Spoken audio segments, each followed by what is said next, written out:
we're back. Now to our next story, art. It's everywhere. Thank you, Susanna. Here we are with Will, who's going to recount his personal experience of working with A-Step.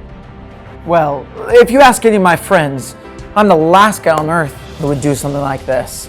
I'm pretty traditional, pretty straight-edged. I was raised to keep my feet on the ground and not my head in the clouds, as my dad likes to say. But then, a few years back, I felt this tension.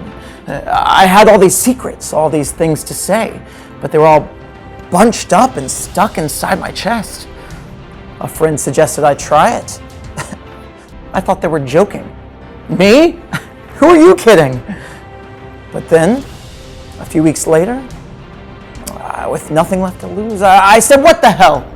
And I tried it. And let's just say, I'm no longer embarrassed. I take weekly salsa lessons. I watercolor. I make bracelets for my friends. I love art. And I have A-Step to thank for it. And honestly, I don't care who knows it. All right, Susanna, back to you. And there you have it, folks. If you see your son salsa dancing or your cousin collaging, it's too late. Know the warning signs. Meaningful friendships, higher academic achievement, increased self-esteem, and better SAT scores. And if that doesn't scare you, here are some pictures of what people in the arts are capable of.